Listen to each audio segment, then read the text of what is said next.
Hey friends, it's me, LlamaMamaKayla.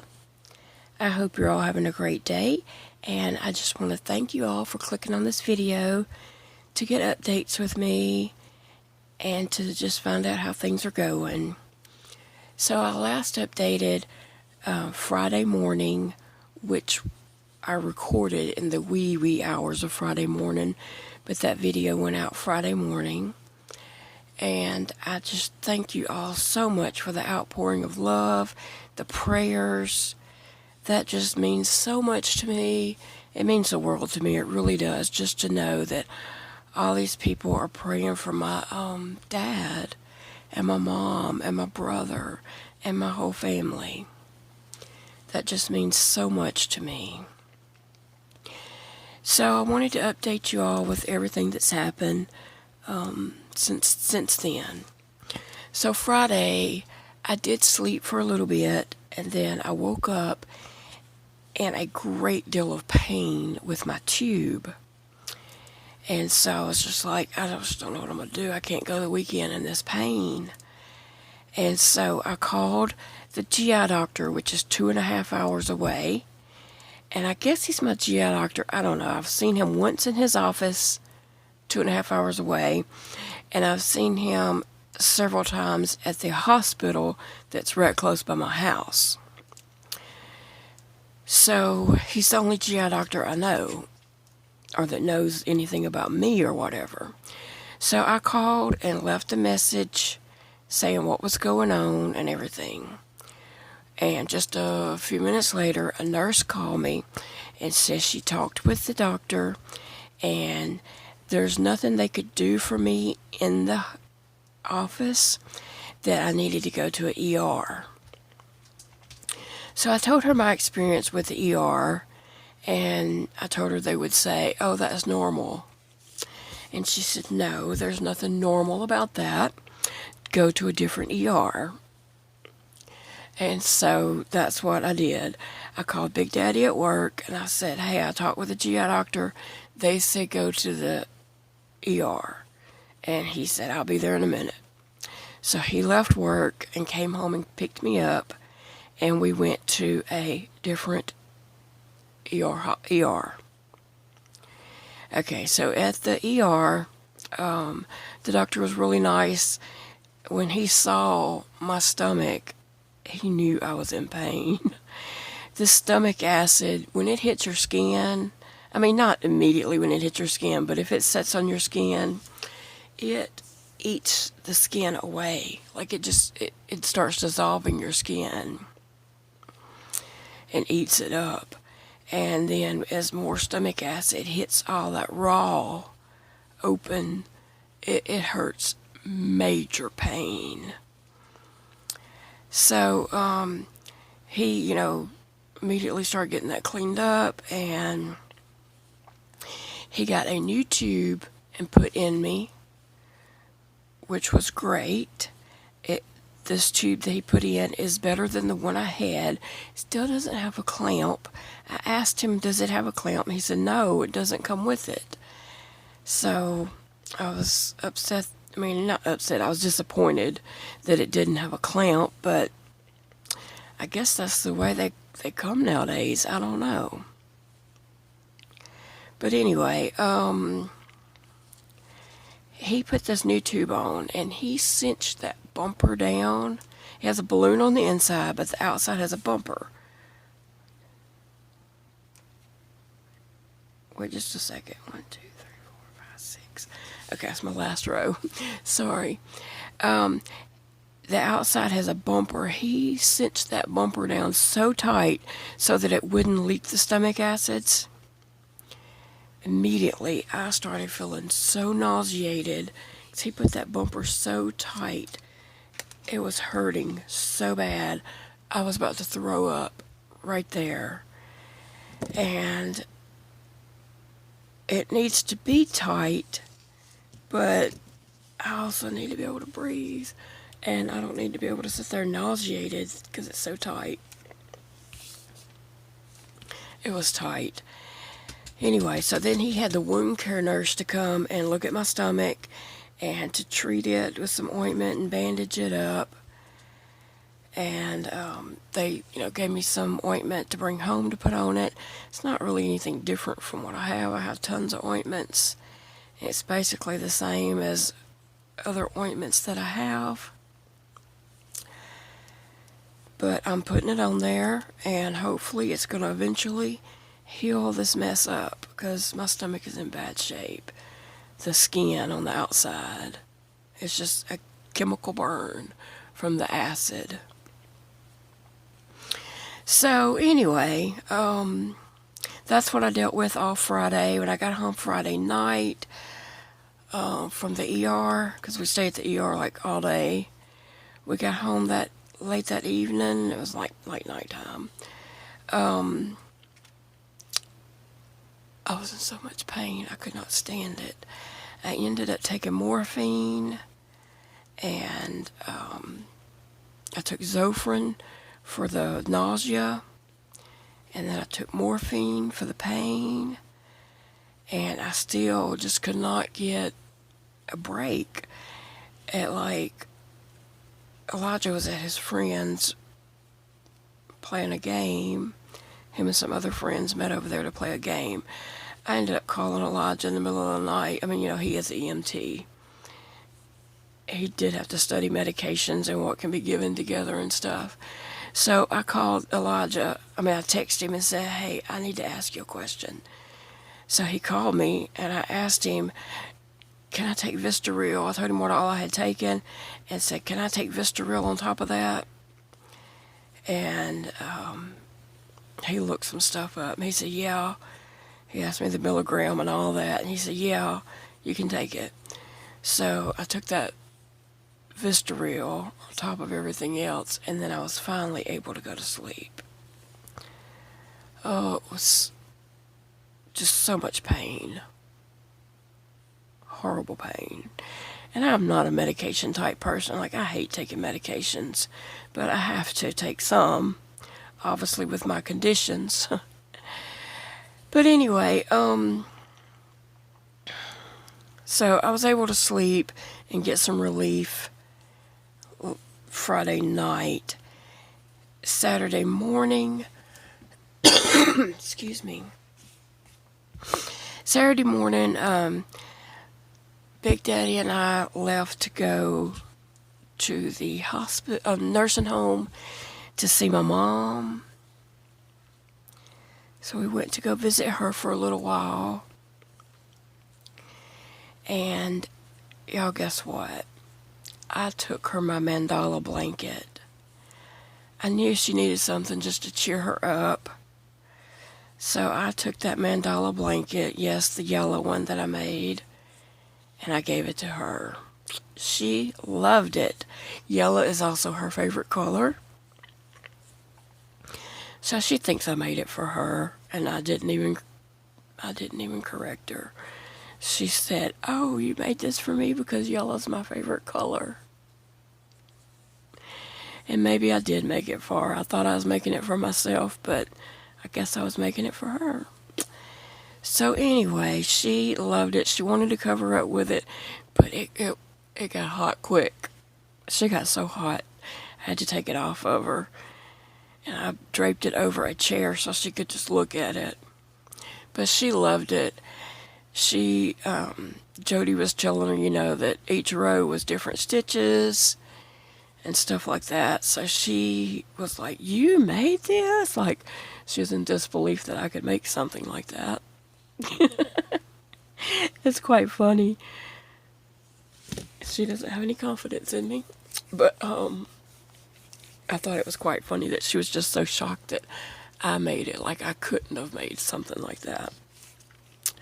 Anyway, everybody would come in the room, she would show them, look what my daughter made me. And she was telling them all about it, which was what Jody had just told her. So she really loved it, and I do have a picture of her. I asked her, can I take a picture of you with it? And she said, yeah, I guess so. So I took a picture of her, and I'm going to pop that in right here.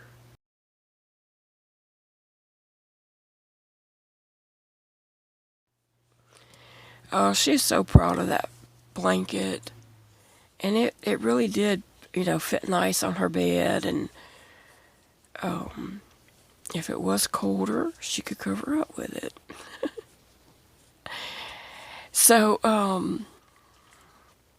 I will be making another mandala blanket like soon. I'm probably going to go ahead and make the purple one next, and then I may end up making another yellow one.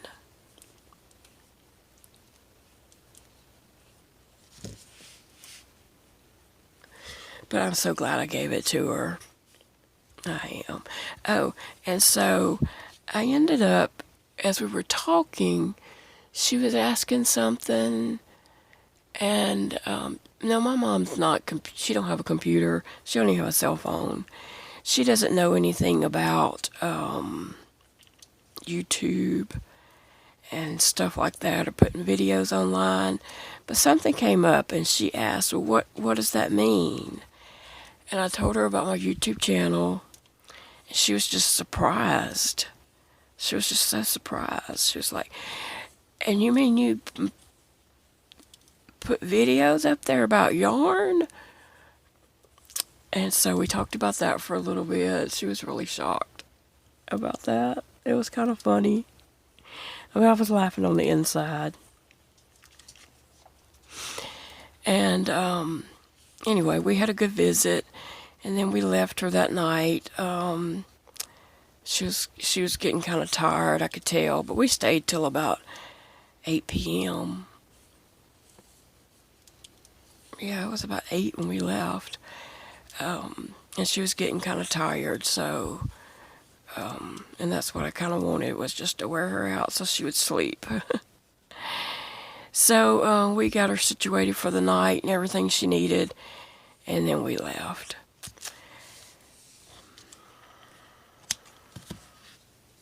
And then Sunday morning, Big Daddy and I got up and went to the hospital to see my dad. And we went, and he was very, very weak looking. I mean, he looked very weak. He's asleep, of course, because he's on the ventilator. So he doesn't even know we were there. But he looked like he had lost weight, and he didn't have much weight to lose, honestly. He's a very small man anyway. But we was able to visit with him a little bit and talk to him a little bit as the nosy nurse listened. The nurse really just hit me the wrong way from the get-go.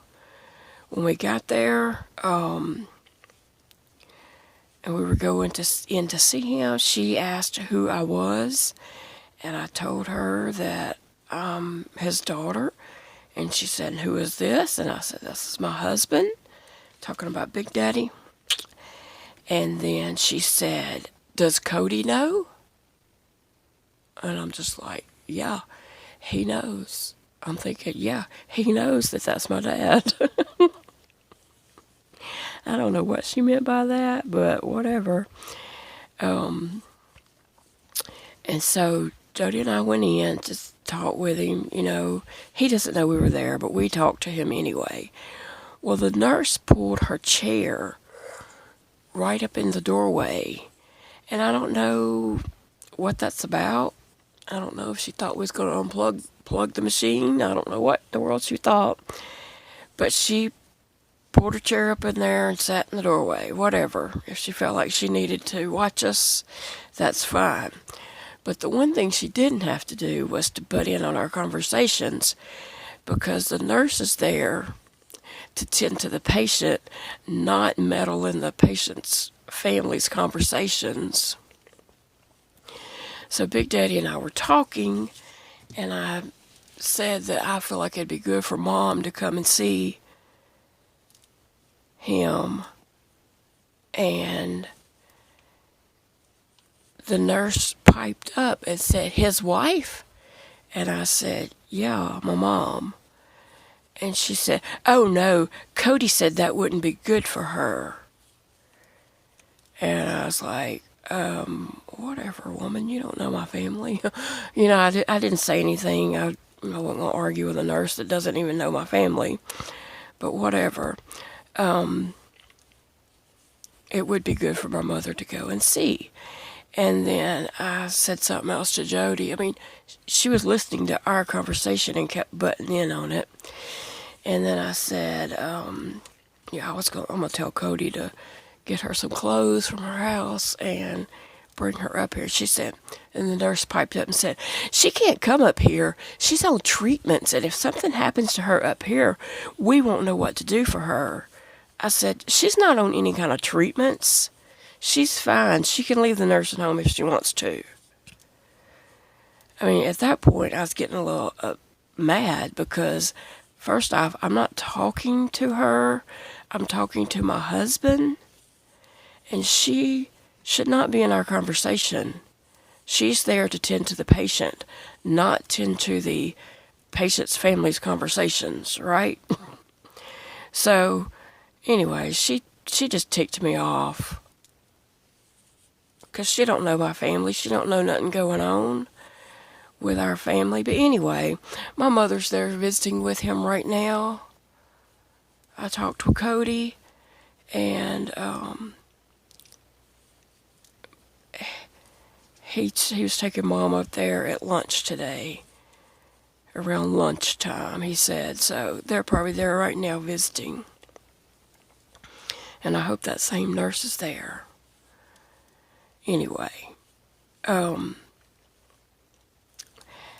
after we left the hospital, we went and visited my mom again, and she was shocked that we came right back to see her.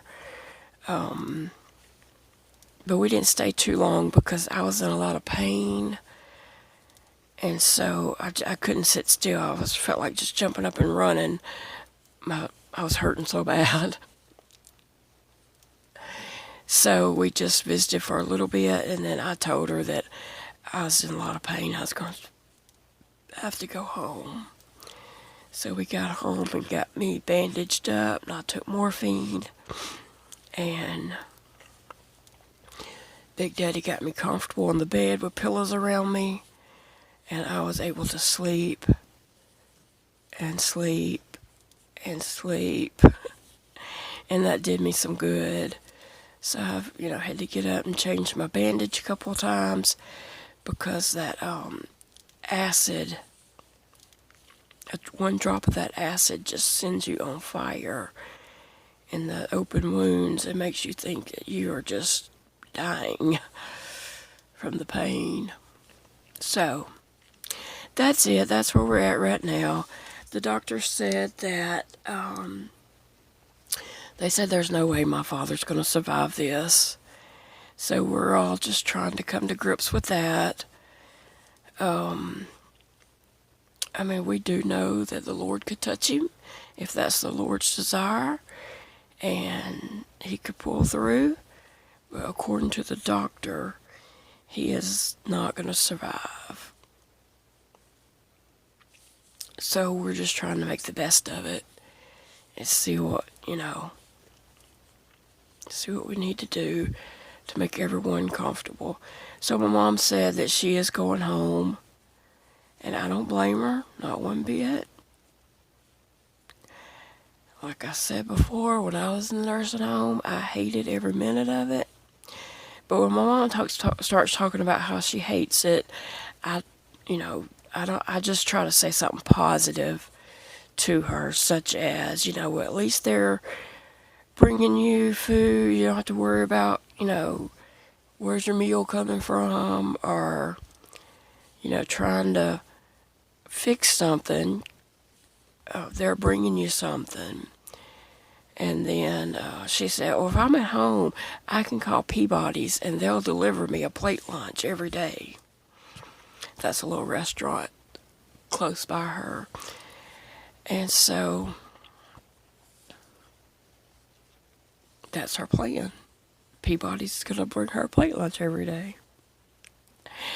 So anyway, I suspect she'll be going home soon. She's miserable where she's at, and I get it. So guys, yeah, I'm just crocheting on these squares. These are for Dakota's blanket. So I've just been crocheting away on these squares to, you know, keep busy. 1, 2, 3, 4, 5. One more row. No, wait, 1, 2, 3, 4, 5. Yeah, one more row. Alright guys, I appreciate you all so very much. I appreciate all your prayers. Y'all just don't know how much I appreciate your prayers. That's comforting to know that so many people are praying for my family at this time. And I'm going to let y'all all go because I don't know how many minutes it's been, but it's probably been too many with just me rambling. So I hope you all have a great day and a great week to come. I'll have more videos coming out, and I'll see you all again soon. Bye, friends.